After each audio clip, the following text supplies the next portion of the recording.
Good morning, everyone. 35 minutes after the hour. Welcome to the Sunrise Show. Craig Fenwick as your host. 52 degrees out. Going to be 85 today. And on the phone with me, J.R. Fenwick. And he's been buying and selling stocks for over 15 years. And he's written all types of books. And what he's learned. And we're going to talk about the 5 wealth building principles. You can find him on YouTube. Fantastic.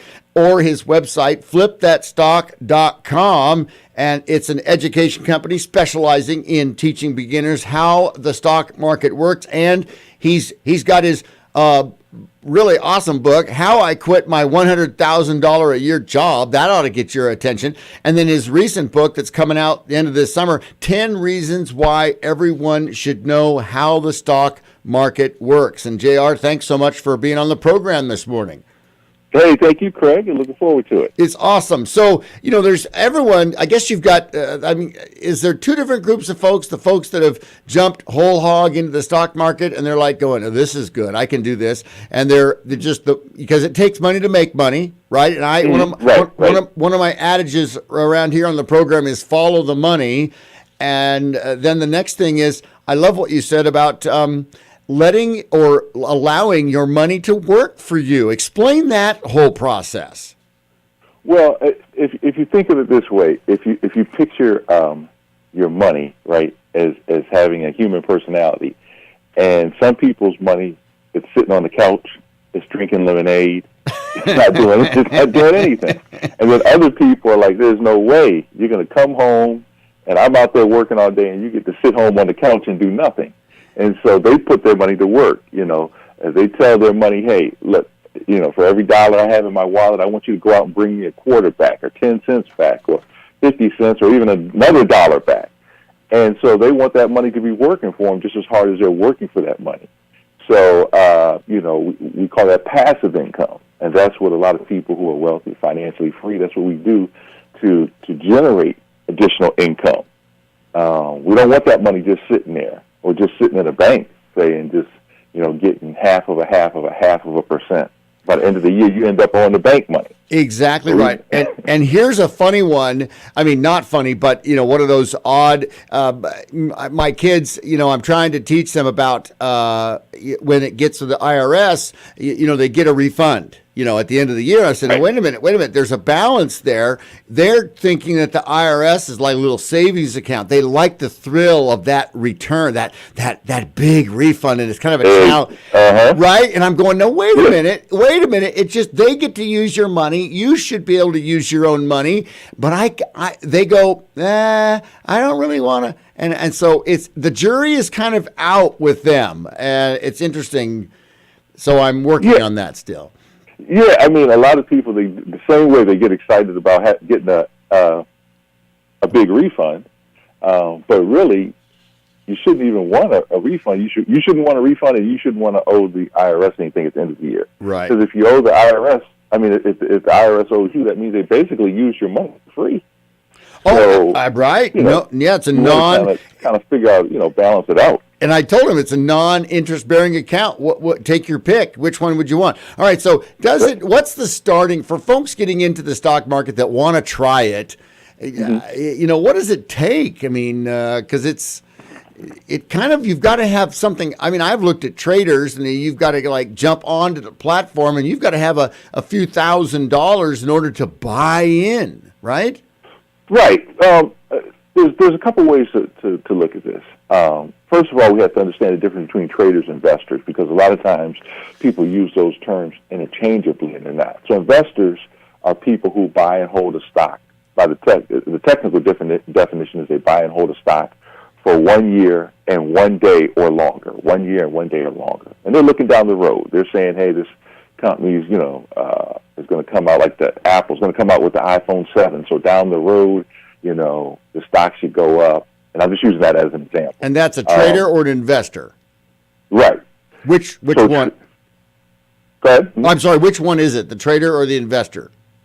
That one's the investor. Okay, so got it. Investor is buying and holding for 1 day for 1 year and a day or longer.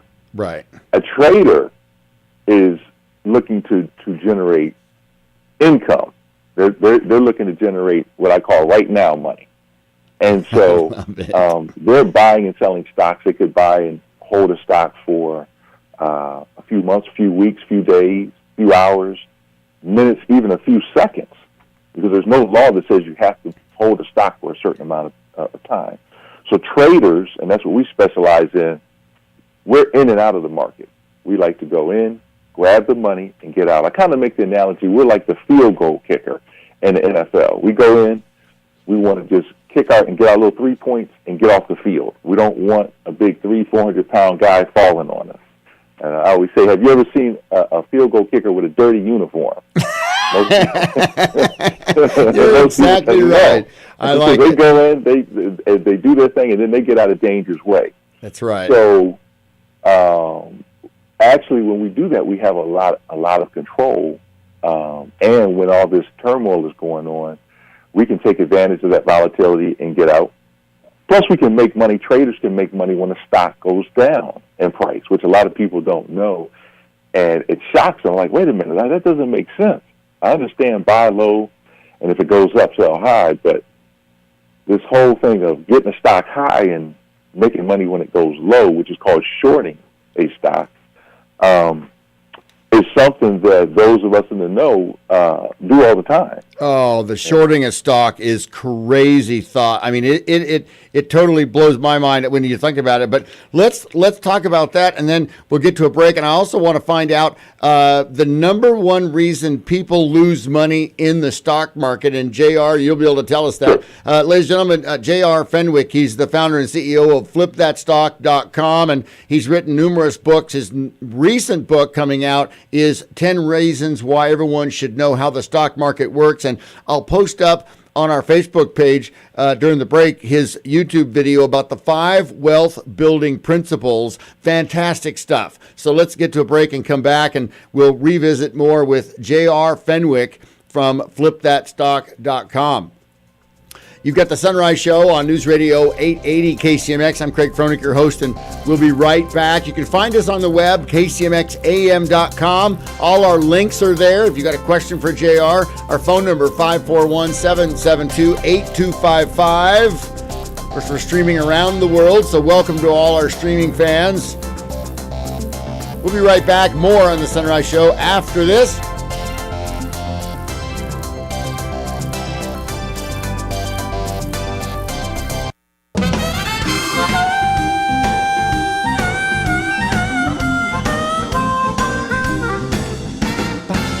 Good morning, everyone. 49 minutes after the hour. Welcome back to the Sunrise Show, and continuing with JR Fenwick, and he's the founder and CEO of FlipThatStock.com, and you can check that out because he's written numerous books. He has another book. In fact, the book he wrote, the award-winning author, How I Quit My $100,000 a Year Job, and his recent book coming up this end of this summer is 10 Reasons Why Everyone Should Know How the Stock Market Works. And I just posted up one of his audio on video on YouTube is 5 wealth building principles. I just posted that up on our Facebook page, Sunrise on KCMX. So check all of that out. But JR, it's great to have you on. We were just talking about the traders and investors and how they work it, and how money should have a personality. And some people treat their money like a personality where it's sitting on the couch drinking lemonade, and then of course others, they want it to get out there and work, go find a job, and that's that passive income. Make money while you sleep, right?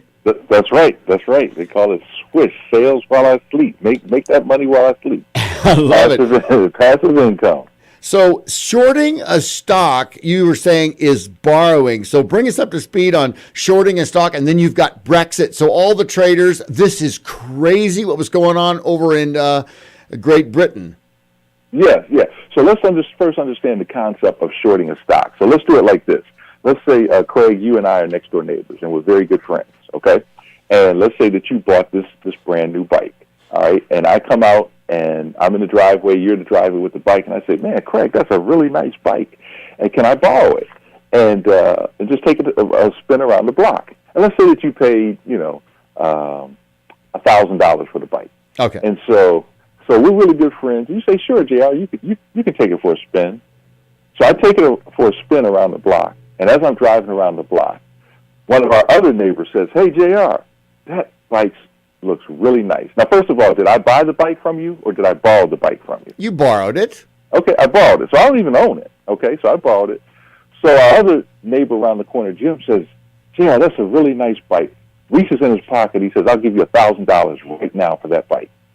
Now, I don't own the bike, all right? I'm obligated to return to you a brand new bike. So I take the $1,000, and I remember, you know what? I saw this bike on sale for $500. So I take the $1,000. I go buy you a brand new bike, which I'm obligated to return to you, and I get that bike, and I return the brand new bike to you. And so Jim paid me $1,000 for something I never owned, and I went, paid half of that, $500, got a brand new bike, and returned that brand new bike to you. That's shorting a bike. That's how it works with the stock market. You're borrowing stocks with the anticipation you'll be able to find them for a lower price, or the price will go down. You will buy those stocks at a lower price and then return those to the brokerage firm, all right, which is the middleman between the buyer and the seller, and you get to keep the difference. And it's going to take a minute for this to sink in with your audience, because it did for me. But after I heard that example and came up, it started clicking. It started clicking. And so the bottom line is you can borrow shares of a stock at a higher price. If, in fact, that stock goes down to a lower price, you buy it, and then you get to keep the difference between the price you borrowed it at and the price you bought it at. Yeah, because you borrowed it at the higher price. Right. Now, you got to be careful, because if you don't know what you're doing, what if I got that bike and I went to the store and they said, that sale for $1,000 $500 is no longer, and now the bike is up to $1,500. Well, then now I lose, because I still have to buy that bike back at a higher price, because I got to get that bike back to you. So if you're trying to make money when the stock goes down and it, in fact, goes up on you, then you have to be careful and know how to handle that situation as well, so that you can minimize your losses. So this whole thing is about maximizing profits, minimizing losses, and understanding what opportunities lie out there. Most people don't get educated enough to even know about what opportunities lie out there in the market. They just hear, "Oh my God, the market's crashing. Oh my God, Brexit passed over in England, and so the market's crashing," and you're seeing all this stuff going down and crashing. But behind the curtain, there's people on Wall Street and across the country who understand how to short a stock, who are making a killing. They're having a party, and then they can turn around and ride the stock right back up. Oh, I know it. Well, it's just a matter of getting into that fast lane of play, and what it takes minimum to do it. If you say you want to go out and trust an investor or trust a trader, what does it take minimum to get into the game? Well, the first thing I say is, you got to get educated. So the most important thing, most people say, well, how much is it going to cost? How much money how much is an educational course? How much money do I need to have in an account to do this with it? And they're always focused on the money first. That's the second step. The first step is you got to get educated on how this whole thing works, because if you're not educated on it, it doesn't matter if you try it or you pay somebody else to do it. You're still at a disadvantage because you don't know. I always tell people, if you gave your money to a broker or financial planner and they lost the money, you lost twice, because you paid them, and you paid them to lose the money, and then you might even lose 3 times, because you say, well, what happened? And you're not educated. You don't even know what happened. So you got to get educated first. Yeah, you do have to take participation in your own financial status. I get that, because if you're going to work so dang hard to get the money, then why don't you pay attention to how it's being spent or how it's being invested? But the biggest thing is making your money or allowing your money to work for you. That's right. And you can't do that unless you get educated. Nobody cares more about your money than you do. I'm assuming. I know that's the way I feel. Oh, absolutely, So every dollar that I make, and I'm putting out there, I want to be educated on that. And then the next part is, stocks come in all different prices, down from a few pennies up to thousands upon thousands of dollars. And so usually a person can get started if they have, a couple $1,000s to work with. Obviously, the more, the better. But in order to get in the game, you got to have something. And I tell people, if you look at the amount of money that most the average American waste over a year, it's well over a couple $1,000s. Oh yeah, no, the waste is crazy, and it's just everything else that Americans do. I wouldn't doubt one bit that we just waste. We don't really think, and then of course they don't. It's the dumbing down of America. They don't want Americans getting smart on this, right? No. I mean, they make the market. I have so many people come to me who have become members. We have like an annual membership that people get, and they're just stunned. They're like, JR, you break it down so simply, but they make it look so complicated to make us want to give our money away to somebody else because it just looks too I can't do this myself. But one of our, I guess, claims of fame is we use a lot of different analogies, just like the bike analogy I just used, to explain stuff and teach it, and then we go and demonstrate it. And when people see that, they're like, oh, man. I know it. Well, and here's the best part. This is what's great. We have just about a minute or so. And tell everyone about that example of $100,000 right up front or a penny a day. Right. So actually, I was at a seminar. It's a true story. And the speaker said, hey, would you rather have, to the audience, it might have been about like 500 people in it. This was 20-some years ago. And this is what really got my brain to start thinking. So he said, would you rather have $100,000 right now, cash, right now, or one penny that doubles every day for 30 days? So I'm thinking, I want that $100,000 right now. And so he says, no, the penny that doubles every day for 30 days is over $5 million. I was like, no way. I mean, on day number 2, you take a penny, so day 1 is a penny, day 2 is 2 pennies. Right. Day 3 is 4 pennies, and by the end of 30 days, it's over $5 million. No way. So I was so intrigued by this, and I encourage your audience to do this. Go home and do the math. I mean, like around day 20, I forget what it is, but it's not much at all. But by the time you get to day 25, and it just be oh yeah, when it multiplies those last few days, you're just kind of going, okay, I'm all in. Yeah, that's fantastic. Yeah, it's great. That's great stuff. JR, we're gonna have to visit some more again soon, but I'm out of time today. But ladies and gentlemen, JR Fenwick, he's the founder and CEO of FlipThatStock.com. Get to his website, FlipThatStock.com. He's written multiple books, and he's got the one book, How I Quit My $100,000 a Year Job. But his book coming out at the end of this summer, 10 reasons why everyone should know how the stock market works. So especially with Brexit that just happened, and there's other countries over there. That's not over in Europe, is it, JR? It's not over. No, it's not over. It's not over. It's not over. And there's so much more. The bottom line is the overall market is going to be up and down, and you can learn how to take advantage of that. And that's what we specialize in. Very cool. Very cool. JR, thank you so much. Hey, thank you, Craig. I really enjoyed it. And look forward to part 2. That's exactly right. We'll get to a break and come right back. More in the Sunrise Show when we return on News Radio 880.